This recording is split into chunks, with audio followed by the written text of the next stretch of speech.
O sa ito pagtuo siguro sa si manahat tungkol kinakadungog kita suwali, grabe kitang dasiga kaayo. Pero sabi kapag laom, human na po aning si manaha, mong kalagi na po tas na mga lugar, dako kay posibilidad nga marang mobalik ya po tas atong kaning kinaiya.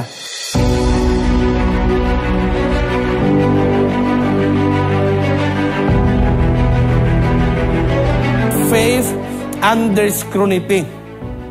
Karon mo si mana kapaglaom, barag atong gihas-has pag-ayo ang atong mga pagtuo. Ang atong pagtuo kapaglaom, mo say dili kini kasaligan kasi mo fluctuate pod bitag bumbilya, nga mo hanap-hanap mo siga-siga pod. O sa atong pagtuo kapaglaom, o ganon daghan nga mga kalamidad dasig, pero usahay pod og natas ka ruhay, ora pod og luya pod.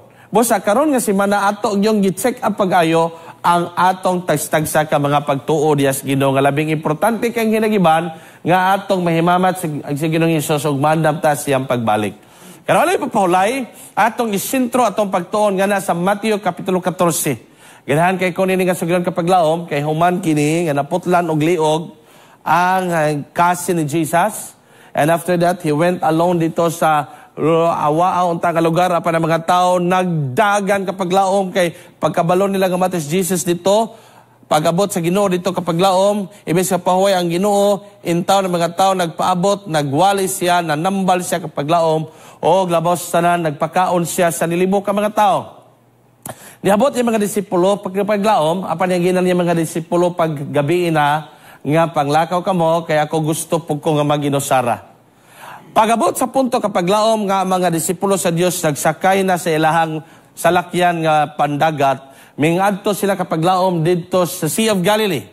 Human na kapaglaom, human nila adto dito. Kung imo basahon sa Mateo kapitulo 14 bersikulo 25, sa sayo kays pagbanag-banag sa kadlawon, gitan-aw nako sa internet kapaglaom, it's around 3 a.m. Ngadto 6 a.m. kana gyud nga oras kapaglaom, gafag pa o niya ngit-ngit pagid kaayo kapaglaom, o kini nga panahon mo kining panahon nga lami kay ihinanog pagkatulog. Samtang nas tunga-tunga kapaglaom sa lake ang mga tao, mga disipulo sa Dios, si Ginoong Hesus ni adto kanila nga naglakaw nganha diha sa tubig. Ina ko may imagine kapaglaom giyon sa Ginoo kana paghimo tungod sa pagkagamanan, apan giadto sa Ginoo yang mga disipulo nga nagbaktas siya ngadto sa katubigan. O samtang yung mga disipulo nakita nga adunay tao nga nagbaktas luyos sa nagbanag nga mga fog, paglili nila magkapaglaom, si Peter gyud ang grabe ka kusog kay musulti gani niingon ri magkapaglaom nga perti nilang hadloka, perti nilang tarantaha gani ang Bisaya nga sulti ni singgit sila nga adunay abat og tungod silang kahadlok kapaglaom ning hilak sila sa kahadlok.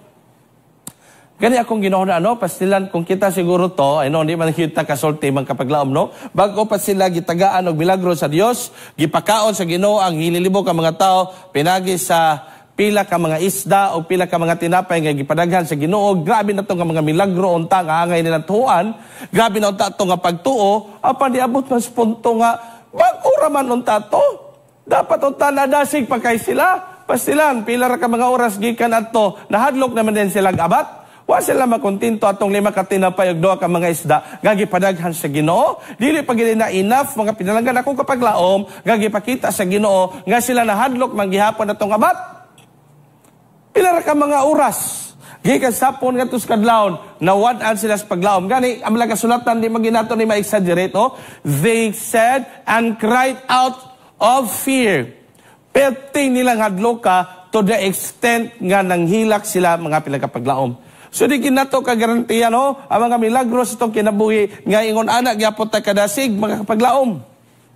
When Jesus immediately said to them, "Take courage," ingon ang Ginoo nga, "Say, ayaw mo kabalaka diha.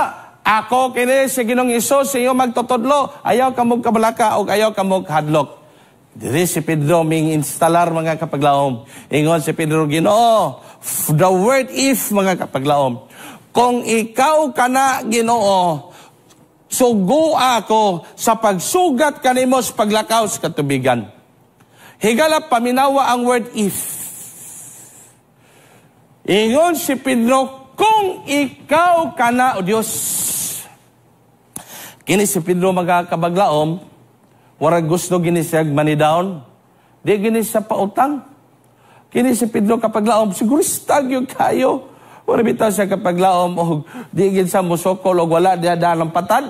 Kalabang, wala yun, o grabe gini sa kasigurista kayo. Basta rin ko na Ginoo, nga ali dre Pedro, og ming naog si Pedro mga pilang kapaglaom og siya nakalakaw toward Jesus. Busa kapaglaom kung imong tanawon pagayo. But when he saw, samtang siya nakalakaw na kapaglaom, ako may imagine nga sa kaysang baruto, o pag-anan niya, nakalakaw na siya kapaglaom, pag-anan niya nakalakaw na gid siya, pag-anan nakalakaw, siglili siya Jesus kapaglaom, nakalakaw na siya. Pero bilang kasulatan nagingon, samtang naglingi-lingi na siya kapaglaom, nakita niya ang mga hangin, pagdungo na niya, nakita na niya ang mga balod, nagpasabot, samtang nawala na ang iyang focus ngadto sa Dios, didto na niya nakita ang mga balod o mga hangin o ang katalagman o didto siya naunlod. Higala pastilan. Sa tasayang paglakaw, ngay sentro pa yung mata ni Ginoong Hesus, nakalakaw siya. Pasamtang yung gibati nga wara og siya na pinakadabes, kaya wabi kalakaw yaman si Pulo Serbia, nasugod siya og ulod. Apa siya pagka-unlod, take note na pod, samtang iya nakita si Ginoong Hesus naglakaw, yung sangal it is a ghost. Pero samtang naunlod na siya, tawag siya, Ginoo, tabangi ako. Nawalagi, grabe man lagi kay kasigurado nga Ginoo yun, pasananas katalagman. Pero og dito siguraron, sa primero, if you are Jesus, command me. Pero pagka-unlod, Lord, wa naman lagi nawa ang if. Kaya na naman sa katalagman.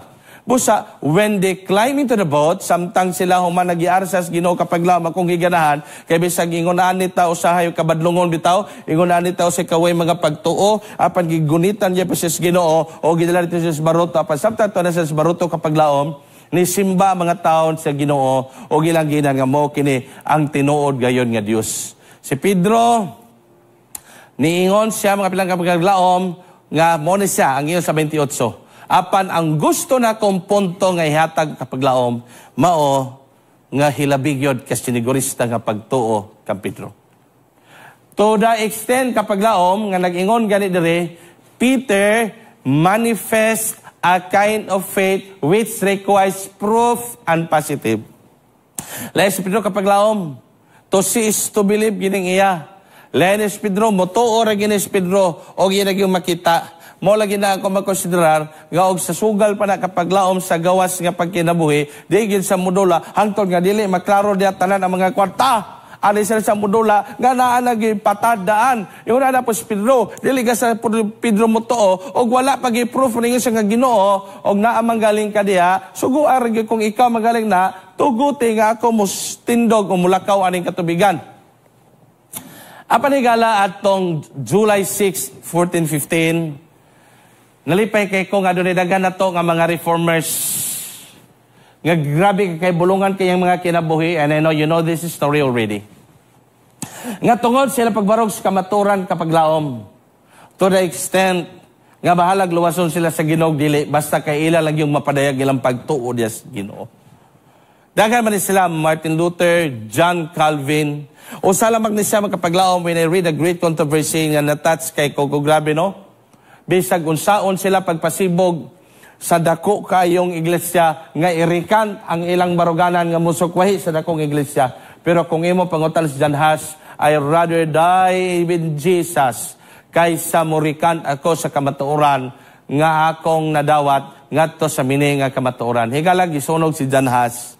Apa na pinakamakalisang nga pinakapaglaom nga samtang nagdilaob ang kalayo nga mulamoy na siyang lawas, samtang giinanay siya paglamoy sa kalayo, nagsigi siya kanta nga Holy Lamb, that was slain. Guwapo kay ang pagkakanta nga paglaom. O natingala ang mga tao nga nagapalibot, nga maura man ang gisunog, nga malipayon, nga nagkanta, nagdaig, nga nadyas Ginoo. O sa'y makonsensya ko magapaglaom. Pagbasa na ko sa Great Controversy, grabe ang mga tao, nga mga reformer, kaseryoso sila mga pag-alagad. Si Martin Luther lang daan, gitapukan siya sa mga dagko nga mga opisyalis. Gainan siya nga bawia ang imong gipansulti batok sa iglesia kay aron nga ibutang ka na mo sa dako nga posisyon aron di ka mapukan. Pero ingon si Martin Luther, tagay ko nun yung sa kateksto nga nagsulti nga bakak ang ako mga pagtulunan nga natunas bilang kasulatan kay kung inyong maprobar andam ko munaog. Higala, to the extent kagibiyaan ni Martin Luther pagka-doktor. Di malalim to. Dako tog katong danas Martin Luther. Apan gipasalikoy nila mga pilang kapaglawom uban nga matay tungod sa pagpakita silang mga pagtuo diya sa Dios. Higala pagkanindot kayo nga doon natay mga tao nga matagal pagtagan niini. Kung imo tanaw ng Daniel chapter 3, higala gibalik-balik na maginato basa, but I really love bisan pag ikadaadlaw ko nag-igwali. Kato panahon ni King Nabucodonosor gisimisag Sadrak ug Abednego kapaglawom mga amigo ni Daniel. Samtang sila gitaganog ordinansa nga kutob sa madunggan nila mga dulunggon, muyokbo sila sa dakong estatwa. Yaon saan man nato ni simisag Sadrak ug Abednego nga bata pa sila, sulit naman kayadaan ilang pundasyon. Gibansay man silang ginikanan nga walay lain alagaron mao gyud ang Dios busa kapaglaom samtang sila wa gyud ming bow down. Kuyaw kay to di ko kay imagine ato ba. Busa mga salstri unsa pa to daghan to nga mga dulonggon kapaglaom nga luhod gyud ang mga tao kanang muluhod gyud kapaglaom nga ang naon ni dapat dito sa yuta sa to pa bisag unsa kalapad nga hektarya nagtindog ra tantolo klaro gitang wa ming luhod. Kay siguro ako ato kapag lao magatik-atik makugkuha sa akong liston aron nga wara kong niluhod. Wara bitaw tag katunga ni kompromiso katunga pod wara dili. Wara ko sa ingon ana ta kapag laom maganaana man tato sa tong liston kay wala man ko niluhod. Nagkuha man ko sa akong liston pero dala luhod good pod to. O sa ingon niya kapag laom pero I really love this tree. Nga samtang sila mintindog is prinsipyo do heavens fall. Nga bahalas kamatayon kapaglaom ni tindog gayod sila. O sila pagtindog, nasuko magaling hari, kay dagan magilibakiro ni adto dito sa hari. Gipatawag sila, galing hari, wala din sila gipatay. Gina sila sa hari kapaglaom, nga og sunod madunggan ninyo, gitagan sila tsansa, luhod lang gyud mo, amigo biya kay ta, kamo ba yagid akong saligando sa akong gingiriya, luhod lang gyud mo, kay mo na magining balaod. Regala, tanawa pagkatubag. Bisan pag-iit sa minimo dito sa horno, sa kalayo, ang Dios andam gyud nga motabang nga nidri kanamo. Apan akong giganan sa bersikulo 18. Pero bisan pag dili mi luwason sa among Dios, dili gyud mi mo alagad nimo. Higala, what a very touching message. Nga giprangkahan nimo ang taong hari. Nga bisan pa og tanggalon ko nimo ron sa trabaho baka bisan baka karon dayon imo kong idimot. Besa pa makinaon sa akong mualagad yun sa akong Dios. Og mao kining espiritu kapag laom nga nasuko kay ang hari og tungod niya na nahibalota nga gisugo sa hari ang pagpabulapdos kalayo nga nahimo og pertinigyong inita. Nga nahibalota kapag laom nga bisan pa ang naglabay nito sa unos kalayo perting sunuga kay namatay tungod sa nagdilaom nga kalayo.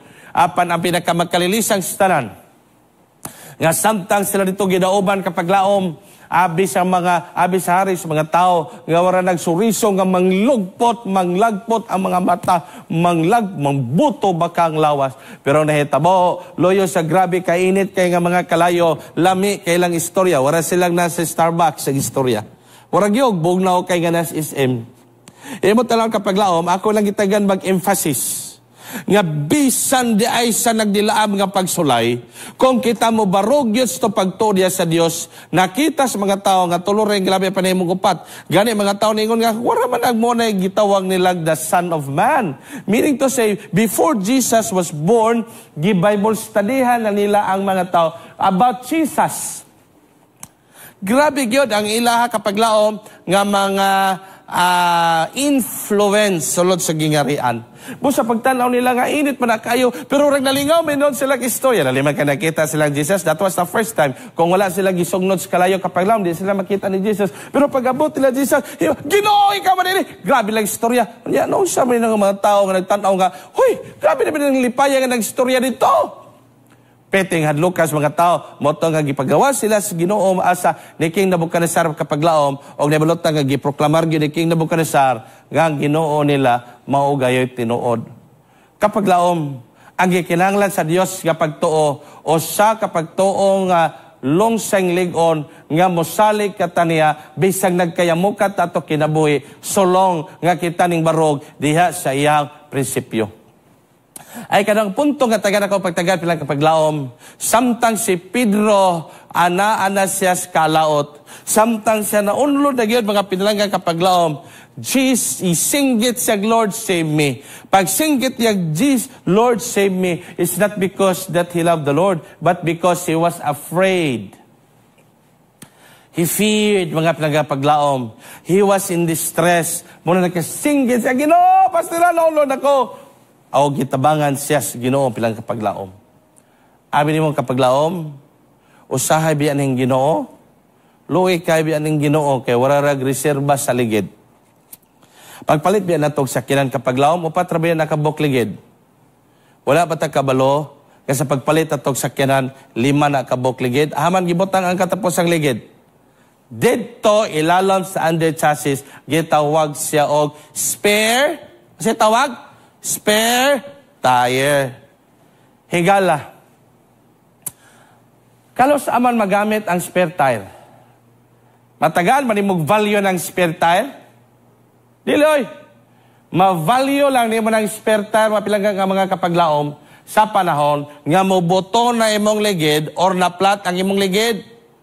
O sa ingon ni ana ang mga panghitabo kapaglaom, ato lang ma-appreciate o matagaan o value ang Dios sa panahon kapaglaom nga na-flat na atong kinabuhi. O sa kasigulan kapaglaom, ang mga batanon nagpiknik. Yato sila dito sa balay siyang inahan, ingon siya nga, ma, mga to mi magpiknik mi. Ingon ang iyang inahan, mga pilang kapaglaom nga mga anak. Bansi mong mga barkada, pagamping mo. Ako lang yun mong gihangyo anak, sa iyong mga lakaw, inbitara yun in town ninyo ang Ginoo. Higala ang tubag sa mga bata, ma, puno na bang kayo may sasakyanan, ma? Ingnan na lang ng Ginoo, ma, o gusto sa musakay, dito na lang siya, dito bitaw sa baggage area sa likod sa kotse. Tapad sila dito sa itlog, ma. Kaya nadala man may itlog nga 3. Ina Ginoo, ma, kung gusto siya mo ba dito na lang kay puno na kay mi. Katawa mga bata na, ala, lubag sakyanan. Pero ang ginikanan, medyo na yubos ang iyang ginahan. Dili lang dugay human yato kapaglaom, adunay tawag na nakadawat ang inahan nga, ma'am, paliho ko recognize og kini ba yung sakyanan nga gikan sa yung balay kay naa diri aksidente na tagak yun in taos pangpang. Dadi-dadi mga kapaglaom, ming dagan ang inahan ngadto sa dapit o paglili gyud niya mga pinakapaglaom, nakita niya nga sakyanan pertig yung lumpinga, warag yung gikumot-kumot nga lata kapaglaom, kay nabanda-bandas mga bato, warag bisag ang crane pagkuha, pag-arsa kapaglaom, warag yung lata nga gitamak-tamakan, pisat yung kaayo, o nga mga tao nga sulod mga kapaglaom, di na lang nato isulti, basig na nalihapon, apan pugsit yun sa dapit, lata yun ang mga tao, apan ang pulis isulti, ma'am, ano na yung usa ka magkatinggalan, nga dili na mo ma-explain. Nalata na ang sakyanan, apan ang usa ka tring nga itlog, wag yung buak bisag gamay. Mga pinalanggan ako, mga kapaglaom, usa ka dako kay nga pagpahinondom. Nga himuon ta nato ang Dios og kabahin diha sa kalipay. Samtang wa pay magkatalagman atong himuon og lifestyle. Ang pagdaig o pagkigsuod sa Dios, dili kay pagkigsuod ta sa Dios og nanay nagkanaas diha sa taas og aduna tay nakit-an nga mga kalistanon kabalaghan apan atong himuon ang Dios og prioridad og una kanunay sa tutagstag sa mga kinabuhi. Ato tawagon ng Ginoo kapaglaom, dili tungod kina last option na. Apan ato tawagon ng Dios tungod kay kita nahigugma nato, nahigugma kayo kita kaniya. Ingon ni Adam Clark kapaglaom, although malipay man ta nga daghan kay mga Adventista nga gipatalanginan gid pag-ais Ginoo, bisan pag ato makagilaan karon nga paminaw, even though you're not an Adventist, but you're very happy that you're very blessed. But kapaglaom, ato lang ipahinundon ni. Although this is not true to all, but great possession are generally accompanied with pride and idleness and luxury, and these are the greatest enemy to salvation. Higala, samtang usa ka sugilanon bitaw dito sa bukid, nakahinondom ko ani kapaglaom. Samtang sa unang panahon lagi, kanang radyo bitaw, kanang radyo ba, nga gamay nga radyo. Kamatay mo na, kato bitong na battery nga dagko kay sa likod, ibutang, nga imo pa bitong itson in, mahal makina sa una kapaglaom. Adunay usa ka pamilya nga nagpuyo dito sa bukid. Matag Miyerkules, Biyernes ug Sabado, iyag yung kasab-an ang iyang mga anak. Soy, di kita dapat malit ha. Sakay dito sa balsa, sakay sila sa balsa, kada bang karmata. dagan ang kabaw, di sila malit simbahan. Niabot ang panahon kapaglaom nga nakapalit sila radyo. Ang radyo atong panahon na kapaglaom, katong panahon pa ni Radyo Agong o radyo ni Ramini, ang batang bronze. Bilinhon kay to, may salida. Mubi atong na drama-drama kapaglaom nga, gigukod na sa wakwak si Ramini, o niabot na ito siya sa suba, ganahan kasi mila kayo, may tibigod.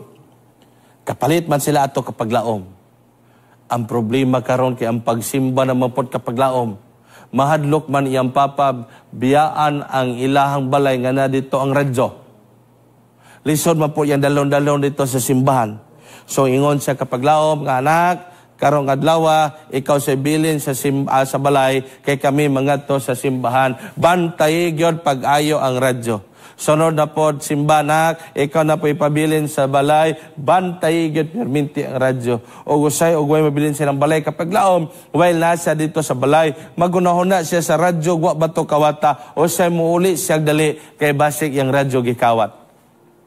Mga pilagan ako kapag laom, o siya sa panahon nga wala pata, warag watay kabilinggan, watay lain slots to kinabuhi mo ang Ginoo.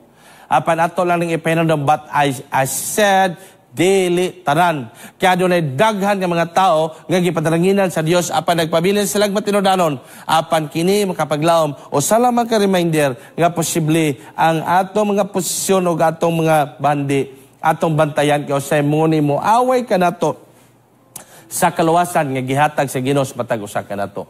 Gani kapaglaom kay mo basahan ang Desire of Ages 382. Si Pedro unta makalahutay sa paglakaw kung wa lang niya giundang ang iyang pagtan-aw ngadto ni Ginoong Hesus. Apan kay mo basahon kapag laom samtang nakalakaw na si Pedro ginahinay, iyang gibati mangod nga maayo pa siya sa uban nga mga disipulo kay ba disipulo wa man nakalakaw sa tubig. Igalas panahon nga imo nang bation nga warag ikaw mo'y maayo, munay sinugdanan sa atong pagkaunlod. Gani kapag laong pagkanindot kayo nung kanunod na magtutok ni Ginoong Hesus. Sa panahon nga muli-ili natas sa mga tao sa iglesia, muli-ili natas kasaypanan ni ini nga mga tao o siya diya tamaluya. Muna nga kanunay ang Ginoo nag-ingon ka na to, nga gusto kita nga atong pagtuo mahimong unlimited hangtod sa mubalik, walay lain na to tutukan mga pilang kapag laom, mauragyod in town si Ginoong Hesus nga atong mangluluwas. Busa ikatulong nga punto nga tagad ako pagtagad nga mao nagyoy katapusan. Ang pinakanindot nga paglaom karon nga kabutagon. Nga bisan pa diay mapilang kapaglaom nga si Pedro nadalinas na sipyat siya og naunlod siya sa pagpakasala kung atong nga tagan og kahulugan. Pero ang nakanindot kapaglaom kay gikabot gyapon siya diha sa bukto ni Ginoong Hesus. Jesus said someone whose faith is wanting. Mao ni ako gikalipay mga pilang kapaglaom nga taliwala usahay sa atong pagkakabos sa atong pagtuo bisag daghan nga panahon kita masipyat apan ang bukto ni Ginoong Hesus kapaglaom kanunay gyud nag-aga kanato aron kita makabalik nga diha kaniya. Dili lang nato sayangan kapag laom ang pag-agak sa Dios kanato. Hatagan lang ginatog kantidad, hatagan natog bili kapag laom ang mga kinabuhi nga ang mga panahon nga giagak kita sa Dios pilang kapag laom. Kaya pinakanindot ka balita og paglaom. Nga luyos tong pagkamasalaypon, ang Dios gayud in town nagpabilin og matinud-anon. Kung itong padaya atong padayon ng Desire of Ages 382 malipay ta. Uman sa pagkaunlod ni Pedro, giagak masyas Ginoo, and side by side Peter stand in that of his master. They stepped into the boat together, but Peter was subdued and silent. Uman si Peter na unlod mapilang kapaglaom, perti niyang wawa. Imbes grabe na sa ka-proud siya, kagalingon nga nakalakaw siya, apat samtang siya na unlod ingon sa, but Peter was now subdued. He had no reason to boast over his fellows, for through unbelief and self-exaltation, he had nearly, verily lost his life. O sa gitugotos Ginoo kapaglaom, aron nga mabati gyud ni Pedro ang tinud-anay nga pagpaubos siyang kaugalingon. Wala kapaglaom mo sa kadako, kaayo nato nga tamdan. Unsao nato pagpabilin nga magkapinapsanon, mahimo lamang nagposible mapilang kapaglaom. Kung pilion nato si Ginoong Hesus kanunay sa kinabuhi. Wala magitay lain hinigiban pilang kapaglaom. Bahitungod na manggini ni Ginoong Hesus. Mahitungod na ginistong pagsigsuod kani kapaglaom, makatagamtam kitag kadaugan sa tanan nato nga mga kluyahon. Kay na built-in na magiging taon ni siya. I really love the story of Pabil Goya kapaglaom samtang siya usa ka pranagwali sa usa ka simbahan. Ano na usa ka babae nga nakita dito sa likod. Kining babae makapaglaom, murag mulmul og buhok, kanabang grabe gyud, kulor og buhok, ang sininaan kapaglaom pang rock and roll gyud kaayo. Nabatian ni Pastor Pabil, nga sa matag panahon nga hapit na sa mugwali, muuna magdagan makapaglaom mo gawas atas parking lot. O sa kapanahon niya na, samtang kinisya ming gawas sapod sa wapa closing prayer, hapit na mo man yung wali. Pag man yung wali, dali-dali pag sagdagan kapag lang imbis mga musta pa sa dali pag sagdagan. Iyang naapsan kining bay kapag lang dito agil sa parking area. Iyang gimamat, hello, my friend. Nalipay ko nga nagsimba ka. Unsa may imong ngalan? Ingon ang bae nga wako nang ginahanglan ninyo. Wako di ko mutog Ginoo. We ko ganang pastor. Simbar ako kay wala itubag-tubag ang Ginoo nako. Wa gyud ko ganahan ang Ginoo. Hanto si Pastor Pabil mga kapaglaom kay warag bright mapuni siya. Gitagaan niya gamay og reverse bitaw nga pangutana ingon siya sa usa ka babay. Dili bitaw ganahan ang Ginoo og kanang mga bluog mga mata. Suko ang babay? Usa? Isa minagingon nimo nga dili ganahan ang Ginoo og bluog mata. Nga ako nahibalan nahigog mo man ang Ginoo sa ng tao. Ingon si Pastor Papilia, kabalo man gay dahil kang gihigog man kas Ginoo. Karon mingon kang nga di ka mo to Ginoo. Padayon sa pagsimba. Dinggang nga ang babay, pastilan na isahan na mahinoong ko. Imbis nga di ko mo to Ginoo. Waran na minoong ko dito.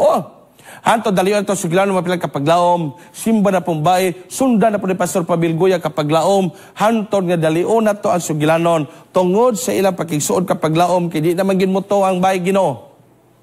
Kay sige god siya kapag laom og ampo nga mabago siya, wa magit sa mabago. Abi nimo ang ingon ni Pastor Pabil Goya ay really love ang kapilang paglaom. Ingon siya nga alang-alang mabago ka. Nga imo magampo na sentro man permente sa imong pagkadik-adik. Otro ako na imong pagampo, isentro imong pagampo ngadto ni Ginoong Hesus kay gipakamat niya na kanhi Ginoong Hesus, gipasaylo kanhi Ginoong Hesus. I-focus imong pagampo nito ni Jesus kay sa matag panahon nga mo focus ka ni Jesus, matingala ka nga samtang sige kag tutok ni Jesus, mausab ang imong kinabuhi. Dalion na to siguro kapaglaon kining bayhana karon dahimo o gamhanan nga magwawali nga back up ni Pastor Pabil Goya mga pinagkapaglaom sa sugilanon na usab siya nahimo sa instrumento dito sa mga dik-adik niya nga mga amigo nga hapit ta maghikog nahimo sa instrumento nahimo siya magwawali tungod kapaglaom ang only secret ra gid ay mo ang paglili sa makanunayon ngadto ni Ginoong Hesus og pinaagis sa paglili sa susamang paagi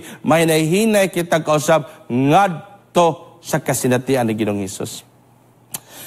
Mabita kapaglaom nga mauwag ko muwali kaya ito magyud ko nga ako bisag ako nagwali kapaglaom di magyud intang ko takos kapaglaom.